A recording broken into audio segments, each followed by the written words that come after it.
You think you hate it now, but wait till you drive it. The Kibbe and Friends Show. What it is, bro? Featuring Rob Kibbe. I don't know how to put this, but I'm kind of a big deal. Justin Corn Dog Cornett. New guy's in the corner puking his guts out. And show producer Bernie McPartland. This is the DJ 3000, and it has 3 distinct varieties of inane chatter. Talking cars. Do you feel this vehicle is safe for highway travel?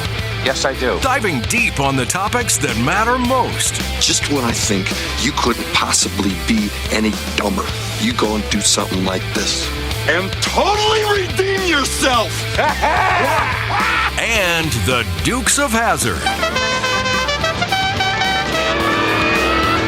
Available in iTunes, Stitcher, and whatever else it is you listen on. Turn up the volume. The Kibbe and Friends Show.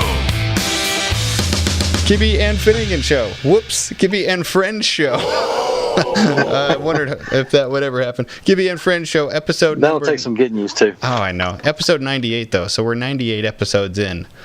We'll get to celebrate episode 100. That's what's important. Available in iTunes, iHeartRadio, Google Play, Stitcher, Podbean, I've heard, anywhere that you can get an RSS feed, YouTube, Facebook, a number of different places. We are immediately going to our reporter in the field. Let me see if we can bring in the chopper here. I think we should have him. Bernie, are you there? Are you available? Rob, Corn Dog, I am here. Yes. Where are you? We hear you in the chopper hovering above something. I'm getting seasick. I wish it would put me down so I can be a little more comfortable, but that's fine. I'm sure they could land, I am. like, right now. Okay, you have landed. Where are you? Guys, I am at the world-famous Barrett-Jackson car auction in Westworld in Arizona. I am inside tent number 2 of 5 display areas and the outside area only, which is by no means everything that's here. Just having a great time, just scoping everything out. Glad to be a part of this. Thanks for sending us. I hope the corporate account card is good for a little more padding because I'm having a great time. If you swipe it and it clears, you're still good. It will eventually not do that, though, so just FYI. It's red hot right now, baby. It's red hot. I'm sure. Is this an annual trip for you? You've gone a number of times. I don't know if this is just something you do for funsies or... This started as a assignment from you, my boss, to come out and look at a General Lee about 4 or 5 years ago. I remember that. And so we thought we might even meet up at that time out here. But since then, it got to be such a good time that I just thought, hey, why not? Let's just make this a pilgrimage. The weather's always perfect. And hey, it's cars and beer. The General Lee he's referring to, this was our first communication snafu. I told Bernie I'll meet you there on Saturday.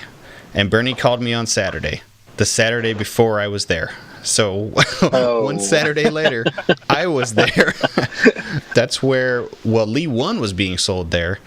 And Corn Dog, what's the name of the guy who owned Lee 1? Bubba Watson bought it at that auction, the very one I was talking about. Murphy. What was his last name?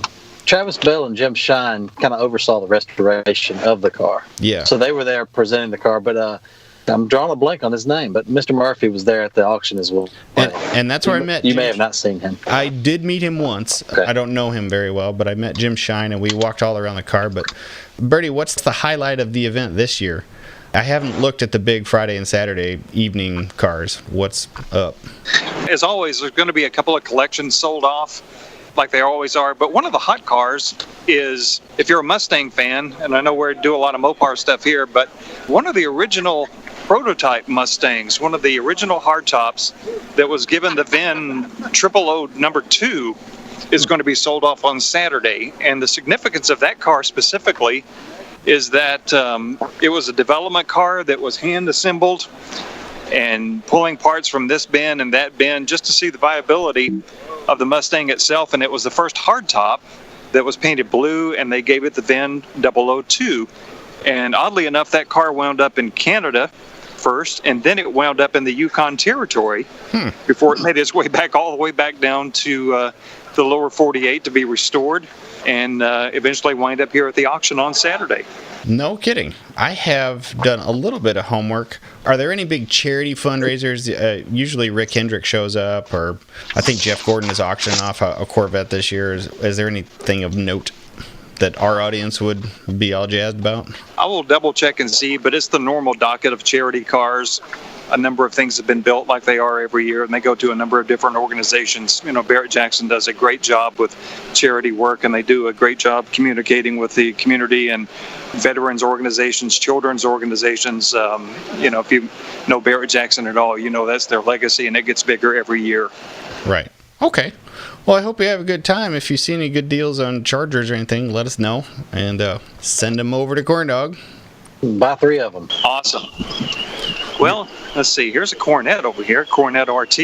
Yeah. What was that? Was it the blue yellow one that we saw earlier? Let's go back up here.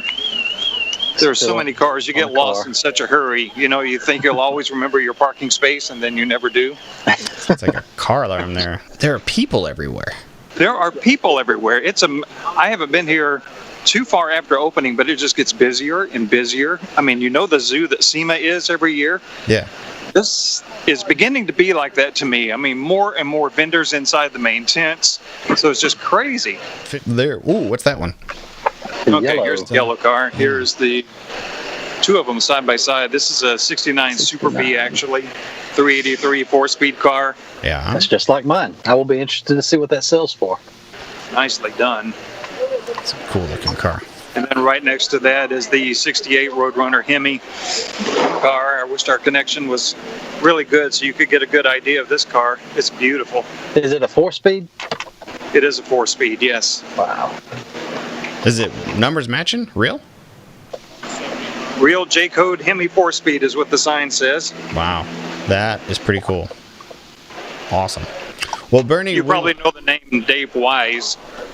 Oh, yeah. Yeah. This car, the build sheet says it has Dave Wise Vehicle Inspection Report, so it must be real. Yeah, he makes a lot of books, like reference books for decoding and all that, so he knows his stuff. All right, Bernie, we're going to let you go. Go buy us something good.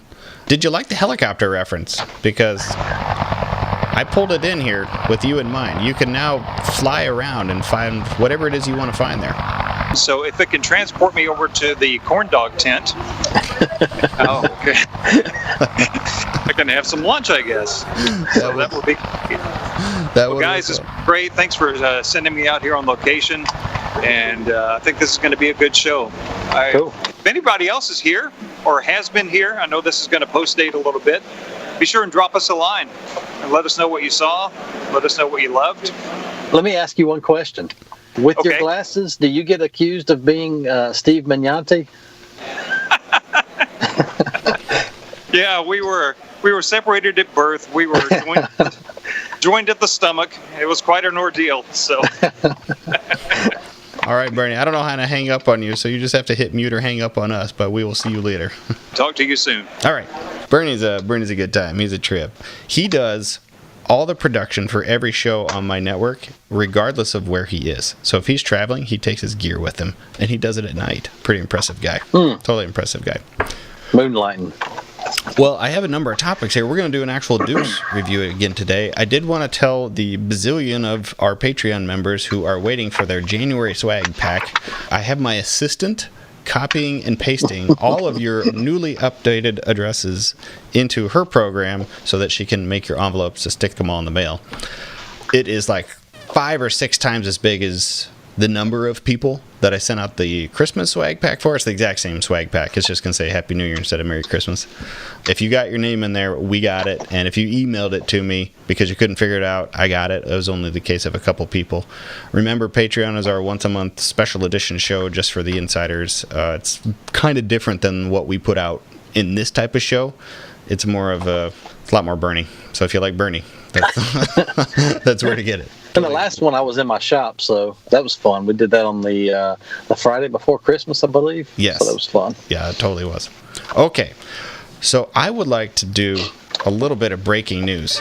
And this breaking news... We take you now to Kermit the Frog at the scene of another fast-breaking news story. That's the only news intro I have. You have some hot off the presses, as of this recording, breaking news. You texted me about it. I'm curious to see what it's all about. Yeah, just 2 hours ago. I'm sure not everybody, but a lot of people have heard that John Schneider's back in the news again with his studios basically going under foreclosure, and has not paid the mortgage on it, and a lot of money's due on it, and the sheriff's department seized the property. It was on January 3rd, I think I saw, and just this morning it was auctioned off. Who bought it? A local friend.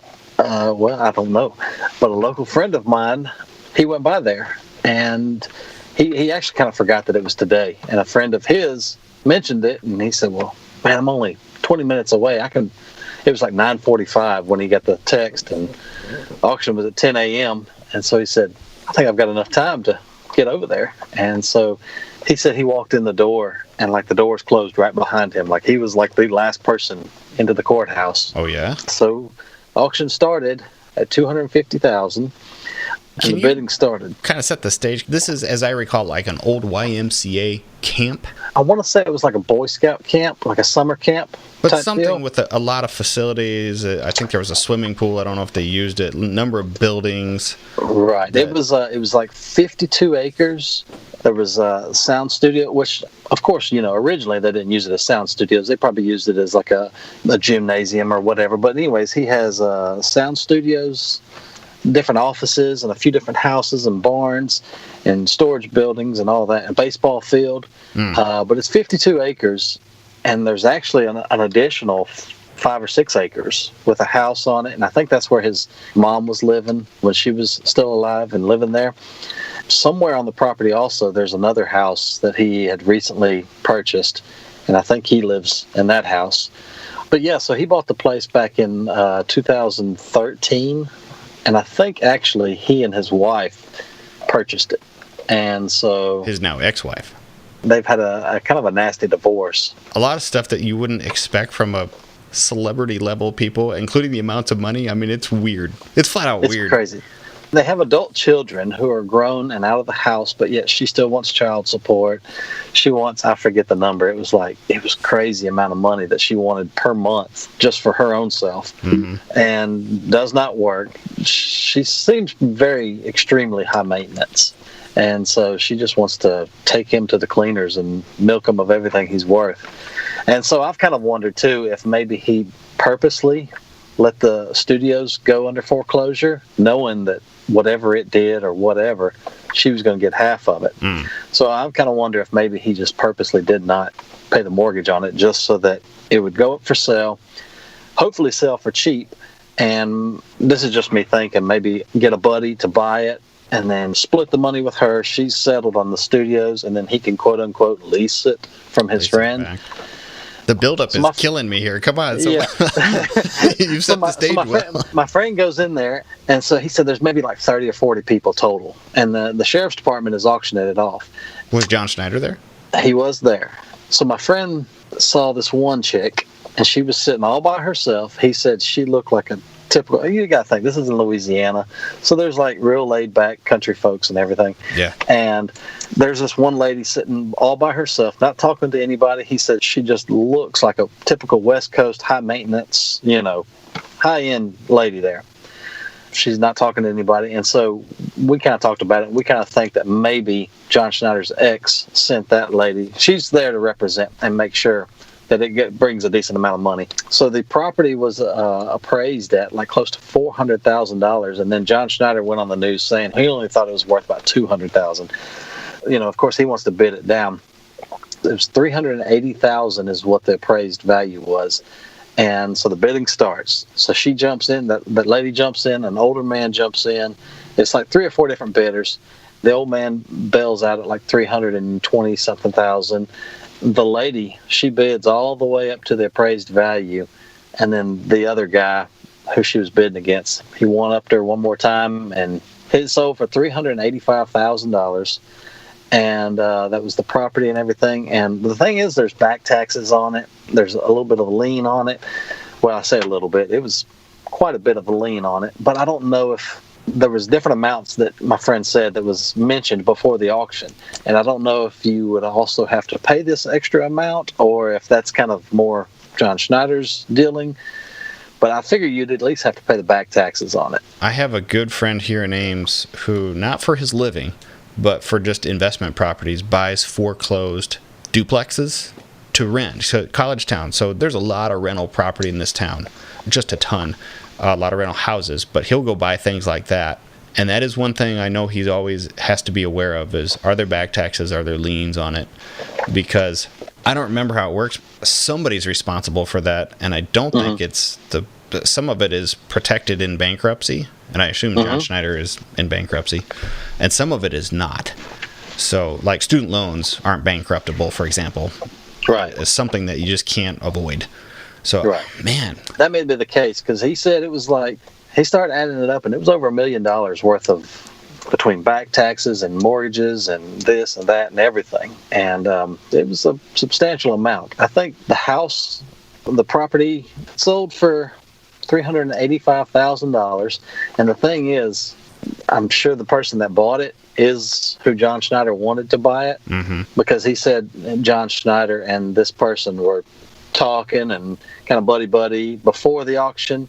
And then after the auction, he came over there and gave him a big hug and shook his hand, and they were laughing and carrying on or whatever. So I'm sure the ex sent a representative to make sure it hit the appraised value, and then let it go after that. And so John Schneider's friend, or whoever he is, ended up with it. All these juicy details. So, off the top, TMZ doesn't even know this stuff right now. Man. And you do. So, just for the record, it is January 16th at 12:20 p.m. Central Time. This is breaking, so it's here first. Know what's going to happen when this podcast drops? That's what they're going to quote. They're going to quote you with your spy at some courthouse in Louisiana. We don't mention names here. Well, the only name they know is you and John Schneider.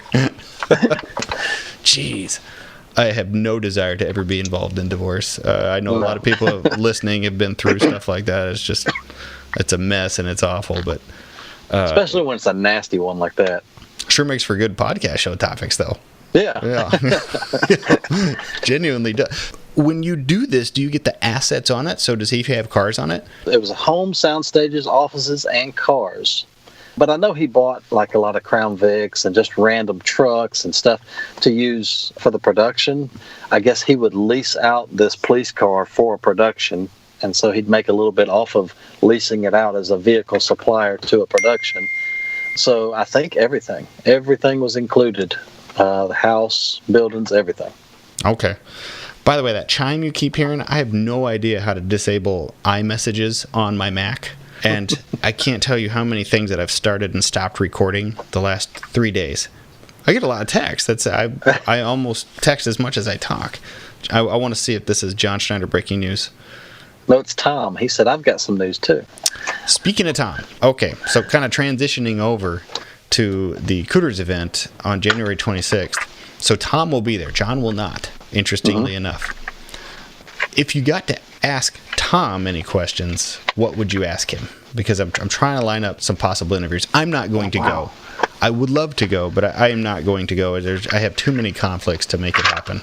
But so I'm not going to be able to make it either. Sonny Schroyer's representative, I am now in contact with. He also represents Byron Cherry. So I've kind of set a goal to myself. Let's get the whole, like, who's who of cast members on this year. I would really like to do that. And Tom is one, I don't know what to ask him.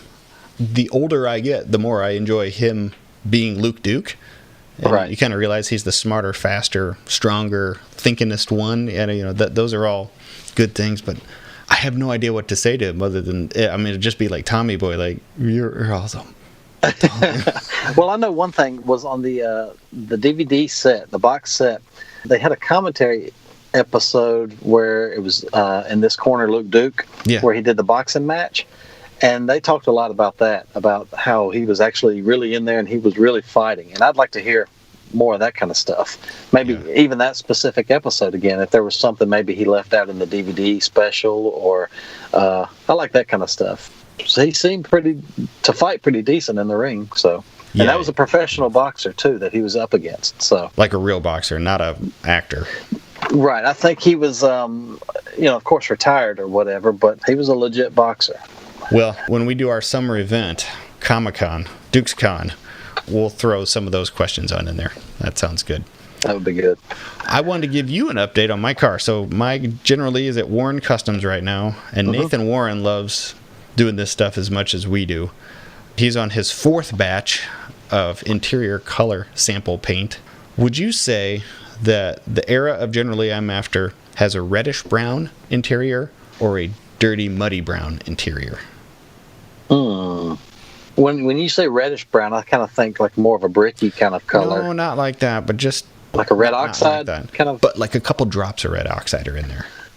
I could see that. Maybe just a hair, just a little bit. Mm-hmm.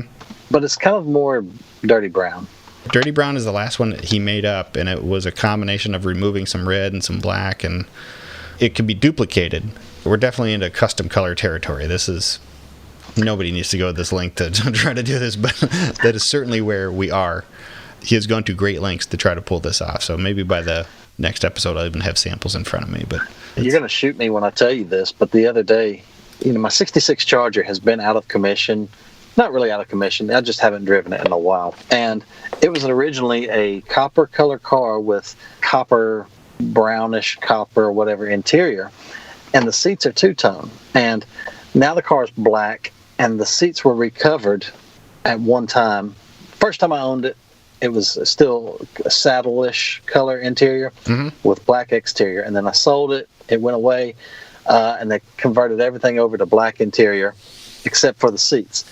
And so anyways, my car's in my shop, and it's covered in dust. My son wanted to get in the car the other day, and so I opened the door, and I looked at it, and I'm letting him crawl and play around in it and stuff. And I looked at the seats, and I thought, that is just about the brown that Kibby's looking for. well, that sucks. Thanks for telling me. Yeah. And so the seats are two-tone. Like the part that you actually sit on is the brown, and then the sides of it are kind of more of a goldish color. I was looking at it, and I thought, man, that's pretty close. But then, who knows? You may look at it and then think, yeah, that's not very close to what I'm looking for. So what I'm after is what matches the upholstery I got. I mean, that in the end is what I'm after. But right, I guess because you definitely don't want to paint the seats themselves. No, upholstery. I have seats and I have door panels, lower door panels, guards, and then everything else will be kind of dyed to match. It's rolling along. He's got the uprights cut out for the small push bar. It's interesting the feedback you get online with other people trying to one-up you with knowledge. Everybody knows everything. Everybody knows everything, and we're not curing cancer here. We're duplicating TB cars, so I'm just going to continue putting updates out. If you want to follow along, feel free. I think most people will really enjoy it. I'm certainly enjoying it. Well, like I told you the other day, too, is there's a difference between a clone and a tribute car. And a clone is going to be, you're going to go every exact detail would be a clone. But a tribute is, it's kind of your version of a specific car. So I think, you've got it narrowed down to a specific car, but it's not going to be a clone of that car. It's going to be more of a tribute. So. Yes, absolutely. You know what I think this would be a good time to tell people? Uh-oh. What is it? Something significant has happened. Very significant. Amazingly, charmingly significant. And I didn't know if it was going to happen because it wasn't looking good there for a while. Uh-oh. But MeUndies came back. Yay! They did. You'll have 2019 covered for underwear. Or will you? Because they are coming back with their Valentine's Day prints. That's right. They are coming back at the one time of year when we'll be encouraging our listeners to drop the undies. So there's a little bit of irony there. But the downstairs neighbor has called to tell you to get super excited for the holiday nuptials coming up. What better way to prepare for Cupid's annual love fest than by starting and choosing a set of funsies from MeUndies. And I wrote that myself.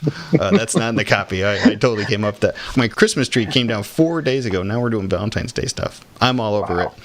Here's some Kibby history for you. My first date with my wife, Laura, Valentine's Day 1998. Wow. The last date of all time.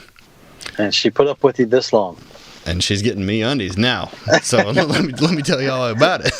So me undies, as you know, use coveted micromodal fabric, 3 times softer than cotton. This isn't regular modal. This is micromodal. Suckers use modal. We use micromodal, right? 4 different cuts.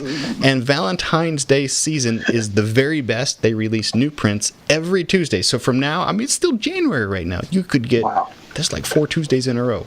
That means you and your loved one can chill in matching prints for Valentine's Day. Why stop at just the undies, though? You can also get their lounge pants and onesies as well. Those lounge pants, those are for real.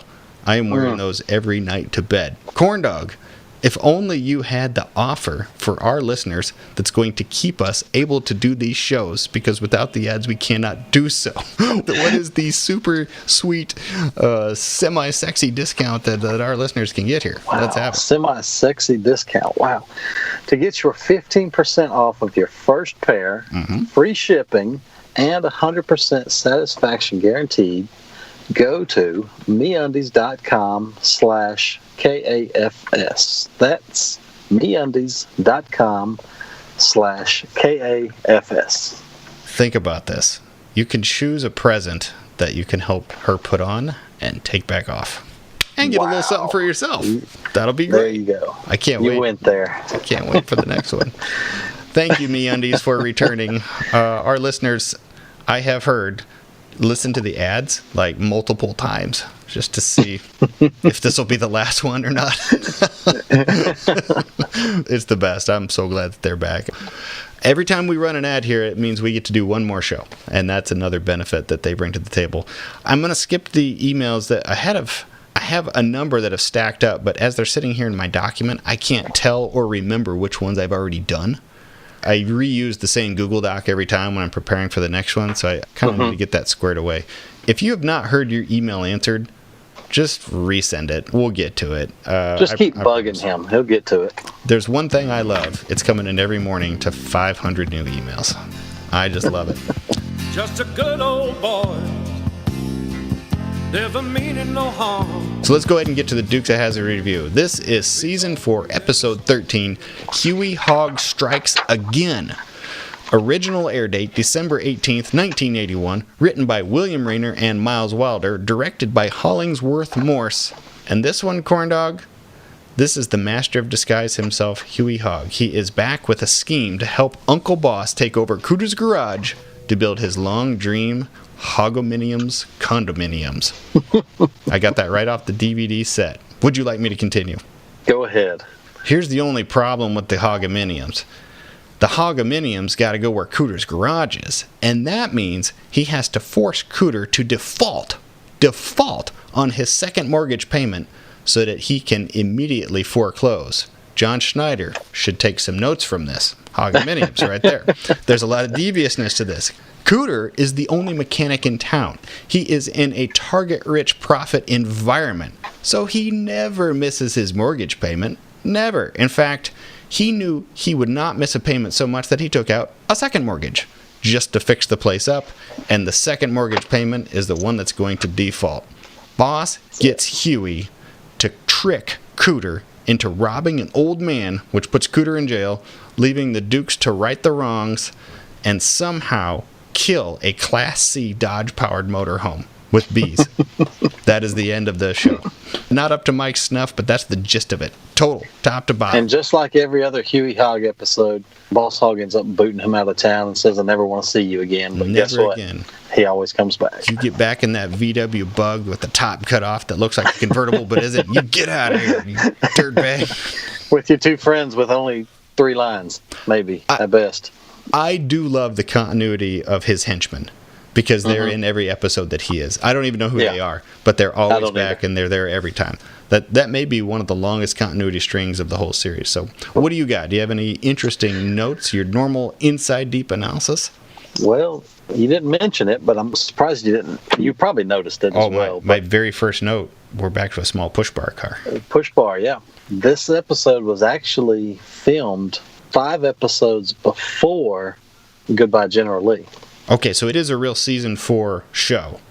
Yes. Just out of order. Why? Do you know why? I don't know why. I don't know if. Well, I started looking at Hughie Hogg episodes, and it's like they're always in December. Every one, just about. It was Arrest Jesse Duke was the first one. That's December 14th of 79. The Return of Hughie Hogg, November 28th, 1980. Hughie Hogg Strikes Again. This episode, 12/18/81. The Revenge of Hughie Hogg, 12/17/82. When You Wish Upon a Hog, January 11th of 85. And this episode was actually originally titled Hughie Hogg Strikes Back, but for whatever reason they changed the name to Strikes Again. So Strikes Back, were they going for an Empire Strikes Back reference? I didn't even think about that. But let me see here. That's nothing's new in Hollywood. Everybody rips everybody off. 81. When was Strikes Back? Was that? I was thinking it was 83. That's Return of the Jedi. It's in there. Anyways, I bet that may have something to do with it. I didn't even think about that.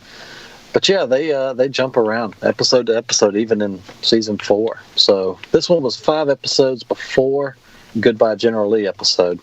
Yeah, so you get to see a couple good shots of the small push bar on this one.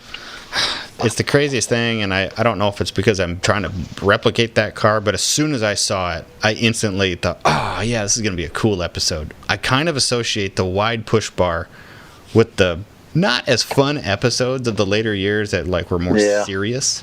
Whenever I see small push bar, I think wild, zany, people drinking moonshine. There's still a little bad stuff in here that I kind of like, but it's also on the good side. Jeff Altman as Hughie Hogg. I've read an article where he talked about his time on the Dukes of Hazzard and said it was the last of the Westerns because it was filmed and put together kind of by the same type of crew and camera shots that would have done Westerns. For Warner Brothers. But he himself was a comedian. He was David Letterman's favorite recurring guest all the way up through the end of the David Letterman show. Jeff Altman was on multiple times and was also voices that you would hear off camera on different skits and stuff that Letterman had him do. I didn't know that. Do you have any insight on the cars used? Is this a Fritz era car?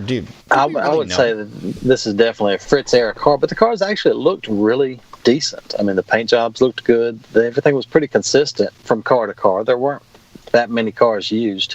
I love the scene where they're driving through town, getting away from Roscoe and Cletus, and then they jump over the fruit truck in the town square. I love that, and you can watch the hood pops up, and then once it hits the ground, it definitely pops up, and then I'm not sure who did that stunt, but the police cars afterwards, that was a good stunt. The first one jumps and lands, and then the second one jumps right behind it and lands on the trunk of the first car.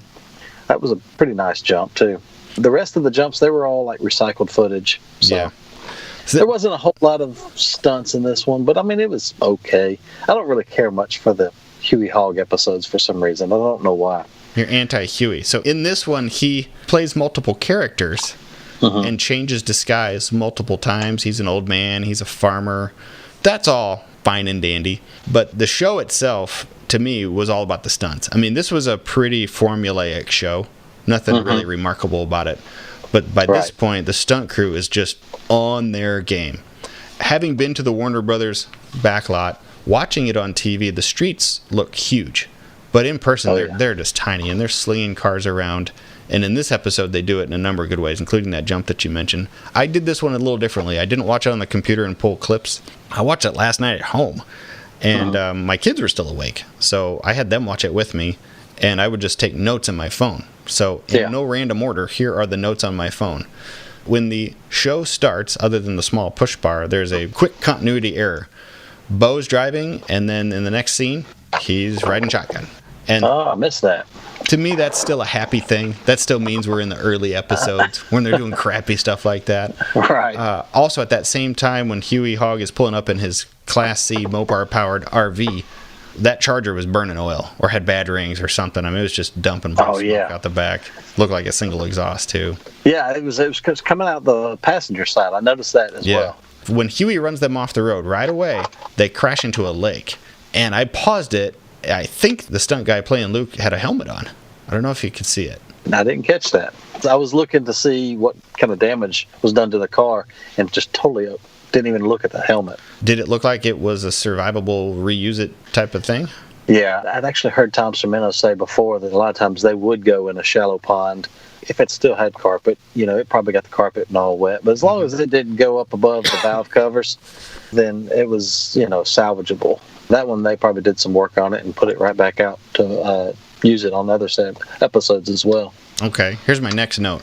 If you're working on a car, you take your shirt off. You just got to. Always get your shirt off. That means topless.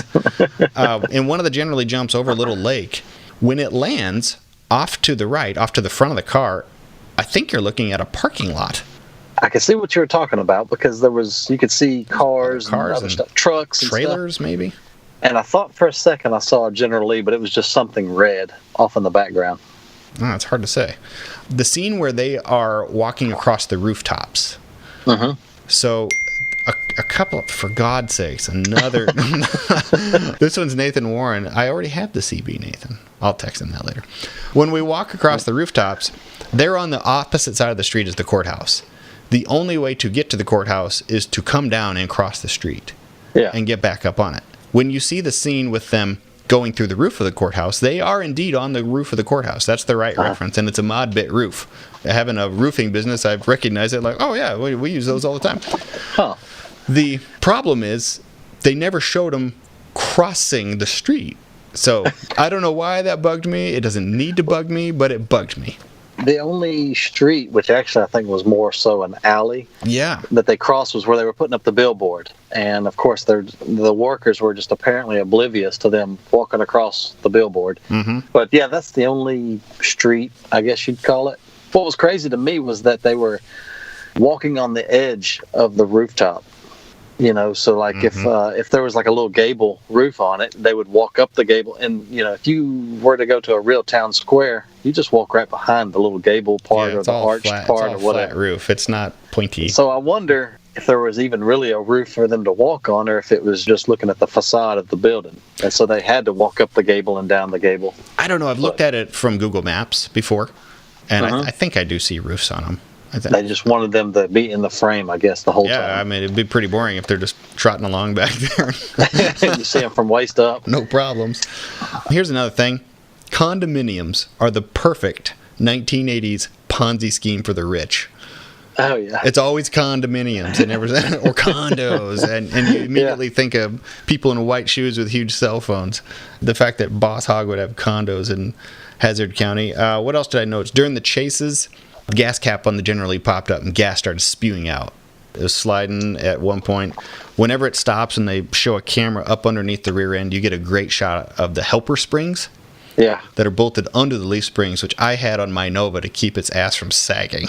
I don't know why they put them on these cars. Was it to jack it up or same problem? Just it would keep it from binding up as much, to just kind of, they call them stabilizers or whatever. You can actually still get the helper springs that are very similar to the ones that they used on the show. Most people actually put them on their cars. I remember getting mine at like a J.C. Whitney, or I got them at AutoZone for $20. I mean, they're super cheap. They're on the car, on my Nova when I got rid of it. They only thing holding the back of the car up, I think. You can still get them at like O'Reilly's and stuff too. They're like $24. I mean, they're not much at all. In the final scene of the show, they have a musical guest. I unfortunately forgot to write down who that was. Maybe you know, but you see Buck Owens. Daisy is walking around like pouring drinks, and she goes to pour a beer for somebody out of a pitcher, and she pours it with like a 3-inch head on it. And as she walks away, it just volcano belches out all over the table. And this poor girl who's supposed to drink it, you see her pick it up like with 2 fingers from the front. You're right. Sip it. It reminds me of the Brady Bunch episode where Bobby's doing the volcano experiment, and it finally goes up and it just goes everywhere. Yeah. Overall, pretty solid little episode. Not so bad. And the last one of the push bar, the small push bar, it makes me sad to say goodbye to it. Now I'll see it again, but only in stock footage. Won't see any new stuff. Let me see here. Actually, Coltrane versus Duke. Have we done that one? Hang on, let me get my handy guide out here. So we have coming up. We have Duke Scam, The Sound of Music Hazzard Style, Shine on Hazzard Moon, Pin the Tail on the Dukes, Ms. Tisdale on the Lamb, Nothing But Trouble, Dear Dar, blah, blah, blah, blah, blah, blah, blah. Duke Scam is season 3, I believe. Oh, yeah? it was actually filmed in season 3. The order that I have is Hughie Hogg Strikes Back, then Miss Daisy Hogg, The Great Bank Robbery, Diamonds in the Rough, Coltrane versus Duke, and then Goodbye General Lee was how they were filmed in that order. Really? Miss Daisy Hogg, that was episode 1 as we reviewed it. That's the one with Commander Riker in it from Star Trek Next Generation. I like that one.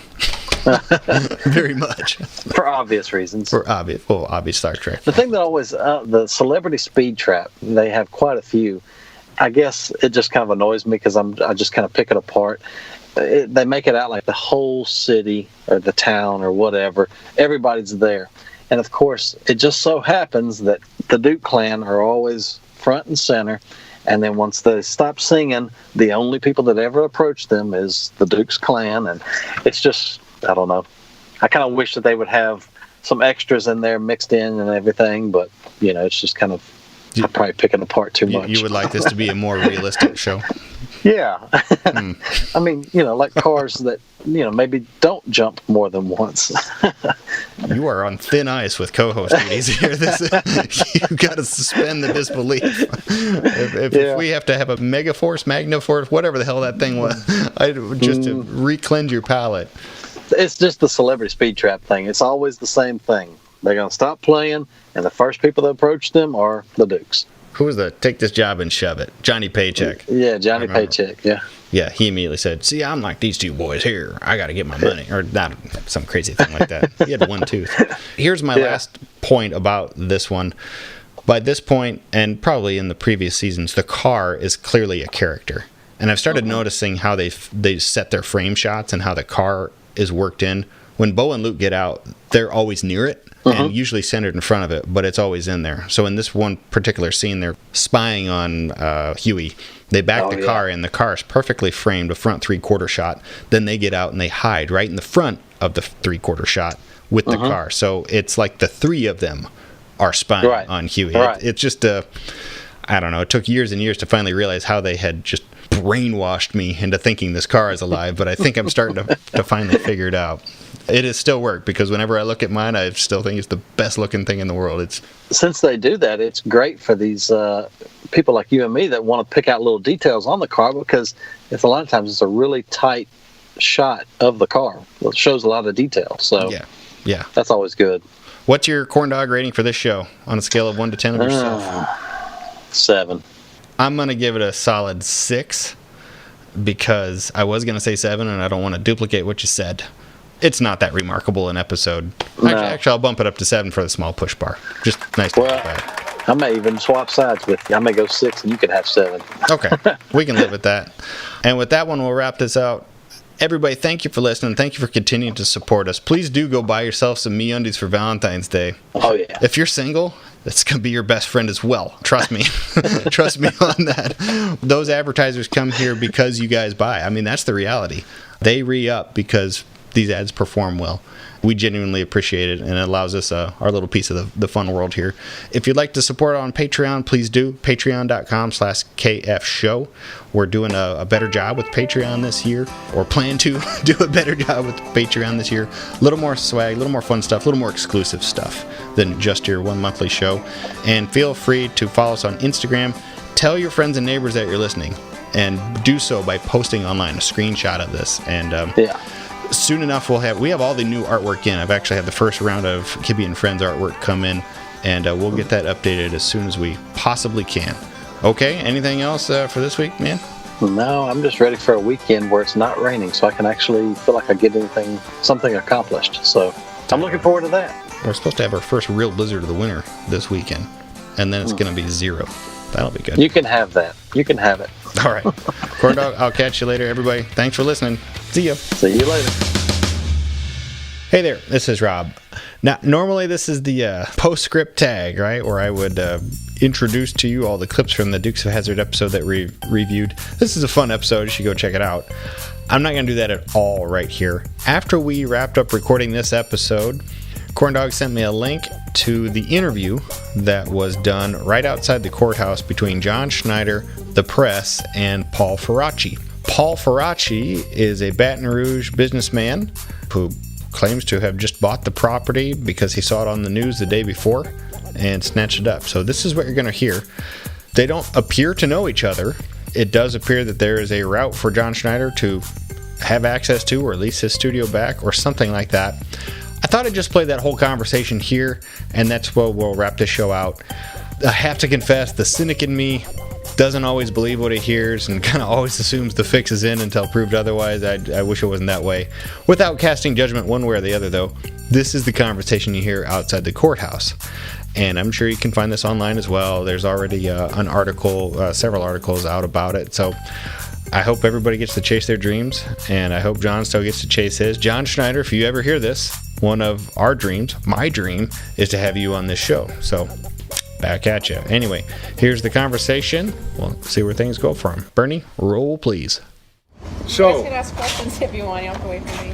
Can you tell us, why you purchased the property today, what you're planning to do with it? I just figured there was a good story behind the property. I saw y'all's story on the news about it and figured that it would just be a nice piece of property to have. It was right there on the river, and after talking with John, hopefully we're going to be able to work something out where he still has access to the property, as well as myself. And so I think at the end of the day, it'll be a win-win maybe for both of us. So will the studios continue to operate on that property?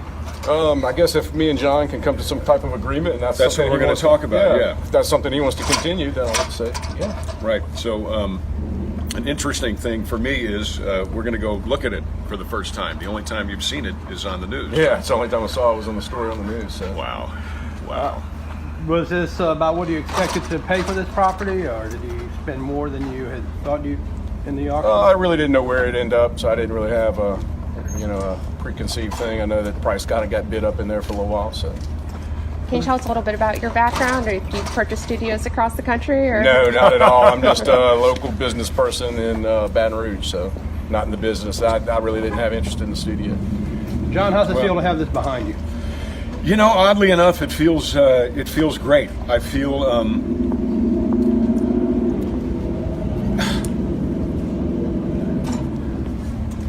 I can't help but feel a bit like a failure because, I'm 58 years old and I just basically